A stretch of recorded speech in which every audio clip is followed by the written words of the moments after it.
Hello guys, আসসালামু আলাইকুম। তো সবাই কেমন আছেন? আজকে আমরা জমিতে ছাসি লাউ লাগাবো। তো সেটারই জন্য আমরা সবাই যাচ্ছি বাড়ি থেকে আমরা গাছ চালাইছিলাম, তো সেগুলা নিয়ে যাচ্ছি জমির দিকে।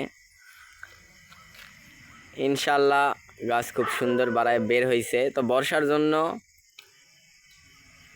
আমাদের অনেক কষ্ট হচ্ছে এবং কি রাস্তা দেখতে পাচ্ছেন অনেক খারাপ। তো আজকে আমরা ছাসি কদু লাগাবো, যেটাকে অনেক এলাকায় লাউ বলে। তো আমরা সবাই বাড়িতে যে গাছগুলো ছাড়াইছি সেগুলো নিয়ে যাচ্ছি জমিতে। তো জমিতে তো এসে দেখি জমির অবস্থা অনেক খারাপ, মানে বৃষ্টি হয়েছে অনেক পরিমাণে, তো পানি ভেজা আছে এবং কি অনেক কাদাও। তো এই অবস্থাতে তো লাগান যাবে না। তো ওই জন্য আমরা সবার আগে দড়া কাটে যে মাটিটা যেখানে যে জায়গাতে আমরা গাছটা লাগাবো সেই মাটিটা আমরা সরে ফেলে দিচ্ছি, কারণ এই কাদা মাটিতে লাগান যাবে না। ওই জন্য আমরা আগে এই মাটিটা কেটে ফেলে দিচ্ছি। দেওয়ার পর এখানে আমরা অন্য জায়গা থেকে শুকান মাটি নিয়ে এসে দিয়ে তারপরে এখানে চারাগুলো রোপণ করতে হবে।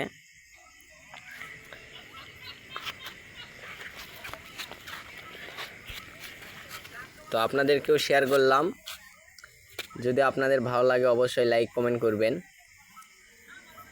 তো আমরা আগে যে খুঁটোগুলো আমরা করেছিলাম অনেক আগে আমরা করে রাখছি, তো সেটা থেকে আমরা আগে দড়া করে যে মাটিটা যে কাদা মাটিটা সরে ফেলে দিচ্ছি।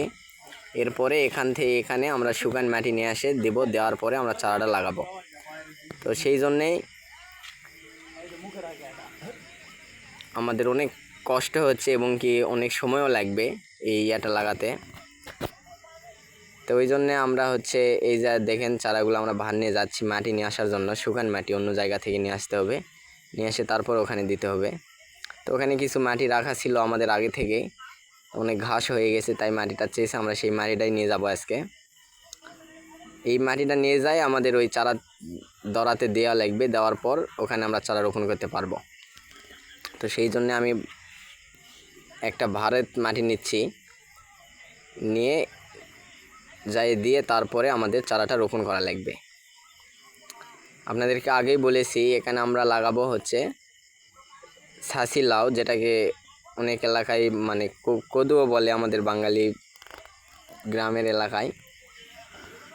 তো মাটিটা আমরা নিয়ে আসে যে মাটিটা আগে আমরা কেটে ফেলে দিয়েছিলাম সেখানে শুকান মাটি দিচ্ছি। দেওয়ার পরে এখানে আমরা যে কদুর চারাগুলো বাড়িতে ছাড়াইছিলাম এগুলা আমরা এখানে লাগাবো, কারণ কাদা মাটিতে দিলে গাছটা মারা যাবে।